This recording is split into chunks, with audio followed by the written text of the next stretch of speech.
This is Justin Wood, and he's from Kalamazoo Valley.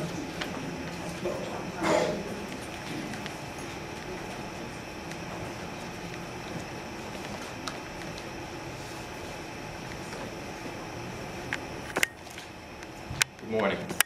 I want to talk to you about something in the theme of exploring frontiers and borders and boundaries.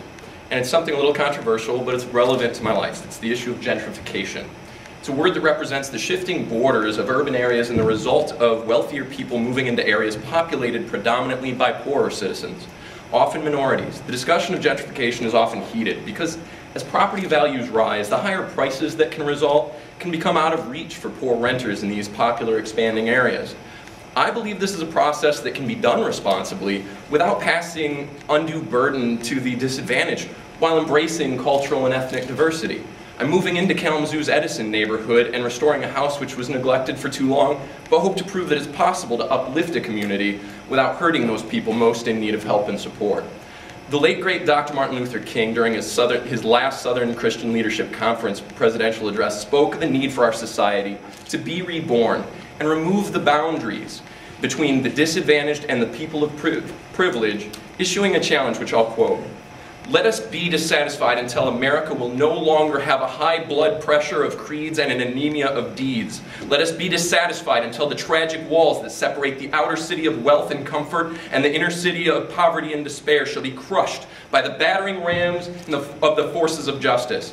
Let us be dissatisfied until those that live on the outskirts of hope are brought into the metropolis of daily security. Let us be dissatisfied until slums are cast into the junk heaps of history and every family is living in a decent, sanitary home." King illustrates both the boundary between the wealthy and the poor and addresses the disparities by exploring engagement and inclusion rather than avoidance. His concerns about families' ability to have stable sanitary homes is echoed in the American Journal of Community Psychology by Formoso, Weber, and Atkins, who describe the impacts on children living in gentrified communities. When good relationships are fostered by community leadership, the mix of wealthier people brings support and resources that can dramatically improve lives of both children and their parents from poorer backgrounds. However, their study also points out the potential risks of gentrification, which show that even when poor and in high crime places that offer few services, these places still provide a sense of place.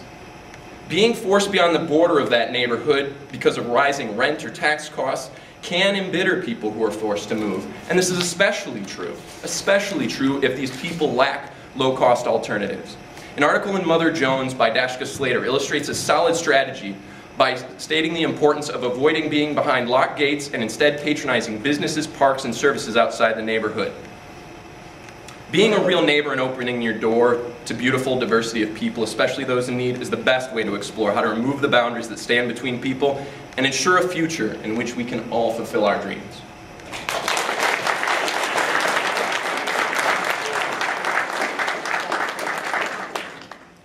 What does Phi Theta Kappa mean to you? Family. It means a family. People that aside from providing tangible support and love and encouragement, really allow me to be myself in a way that I can't be anywhere else. Justin, how would you describe the color yellow to a blind person?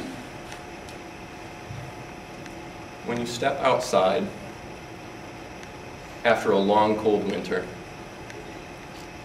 and the first contact your skin has that feels warm, that's the best approximation I could give of the color yellow. If you had a time machine and could go anywhere in time, past, present, or future, where would you go and why?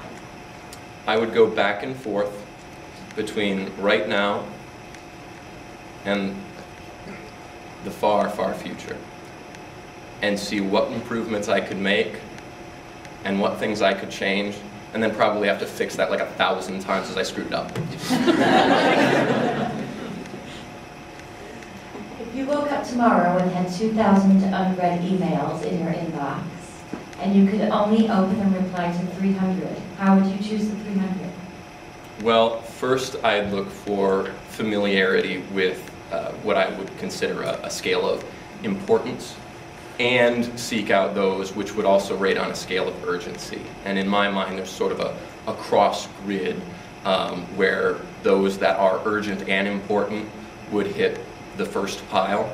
And along each other trajectory, I would have to sort of draw a circle outward until I hit that magical number of 300. Describe how one of your top 5 strengths will contribute to the regional board. That's difficult to narrow down because they always play at all times for me. But the primary one that I think would be most important in the duties of being secretary for the region would be communication. I don't have responsibility or discipline, I don't have a lot of the tangible strength sets, but because of those, I use all of mine constantly to make up for those. And I come up with ideas in my ideation to cover it.